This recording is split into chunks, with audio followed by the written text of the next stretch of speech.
মা সারা জীবন সন্তানদের মানুষ করেছেন, কিন্তু জীবনের শেষ বয়সে সেই মায়ের কপালে জুটল চরম অবহেলা ও নির্মমতা।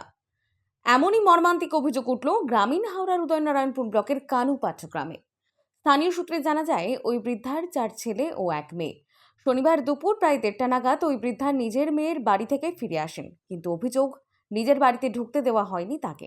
বাড়ির পাশের একটি আড়চলায় তপ্ত রোদের মধ্যে বসে রাখা হয় ঘন্টার পর ঘন্টা। এমনকি 1 ফোঁটা জলও দেওয়া হয়নি বলে দাবি স্থানীয়দের। পাশের বাড়ির কিছু মানুষ বৃদ্ধাকে সাহায্য করতে এগিয়ে এলেও তাদেরকেও হুমকি দেওয়া হয় বলে অভিযোগ। দীর্ঘ সময় অপেক্ষা আর অবহেলার মধ্যেই অসুস্থ হয়ে পড়েন ওই বৃদ্ধা। শেষ পর্যন্ত সেখানে মৃত্যুর কোলে ঢলে পড়েন তিনি। অভিযোগ করছি আমার মাকে মার্ডার করা হয়েছে। কে করেছে বলে আপনি আমার বড় দা করেছে, নাম তাপস মণ্ডল। কখন ঘটেছে ঘটনাটা? ঘটনা ঘটেছে 1:30 সময় ঘটেছে, যেটা আমাদের অঞ্চলের সভাপতি মাননীয় রফিক আলী খান মহাশয় উনি দেখেছেন, ভিডিও করেছেন এবং উনি আমাকে ইনফর্ম করেছেন যে মায়ের অবস্থা ভালো নয়। উনি ইনফর্ম করার পর আমি বাড়িতে এসে দেখি, তখন ডক্টর এসেছেন, ডক্টর এসে দেখেছেন যে মা মারা গেছে। থানায় জানিয়েছেন? হ্যাঁ, থানায় জানিয়েছি, থানায় অভিযোগ জানানো হয়েছে।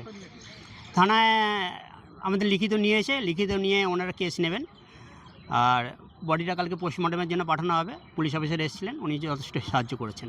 কতদিন ধরে চলছে এই ঝামেলা? এই ঝামেলা চলছে এই রিসেন্ট, আমার বৌদি না দেখার কারণে বেশি দিন না, এই ফেব্রুয়ারি মাসের লাস্ট থেকে শুরু হয়েছে, মানে মার্চের স্টার্টিং। আপনার কাছে কি দাবি করবেন? দাঁড়িয়ে ন্যায় বিচার দাবি করব, যে অন্যায় করেছে তার কঠোরতম শাস্তি দাবি করব। এত ওয়ান কাইন্ড অফ মার্ডার। স্থানীয়দের অভিযোগ, মৃত বৃদ্ধার ছেলে তাপস মণ্ডল এবং পুত্রবধূ শান্তি মণ্ডল দীর্ঘদিন ধরেই তার উপর মানসিক ও শারীরিক অত্যাচার করতেন। আমরা জানতে পেরে যেতাম যে এই মাসে জেঠু জেঠিমা এখানে থাকবে। কারণ সকালের হইচই। বিভিন্ন ঝামেলা, প্রতিদিন অশান্তি, গন্ডগোল এইসব নিয়ে আমরা জানতে পারতাম। এবং সর্বোপরি জেঠিমা, জেঠু সবার সঙ্গে যে কথা বলতে চাইতো, সেই কথা বলাটাও ওদের কাছে বিরক্তিকর ছিল, ভীষণ ডিস্টার্বেন্স ছিল। যাতে না কেউ কথা বলে সেই ব্যাপারে হুঁশিয়ারি পর্যন্ত দেয়া হতো এবং তাদেরকে উল্টোপাল্টা খিস্তি গালাগালি করা হতো।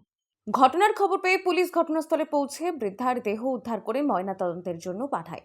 ঘটনার পর এলাকায় ব্যাপক চাঞ্চল্য ছড়িয়েছে। পুরো ঘটনার তদন্ত শুরু করেছে পুলিশ। মায়ের ত্যাগের বিনিময়ে সন্তানের এই উপহার দেখে স্তম্ভিত গোটা এলাকা। ময়নাতদন্তের রিপোর্ট এলেই মৃত্যুর সঠিক কারণ জানা যাবে। দোষীদের দৃষ্টান্তমূলক শাস্তির দাবি জানিয়েছেন তার অন্য ছেলেরা।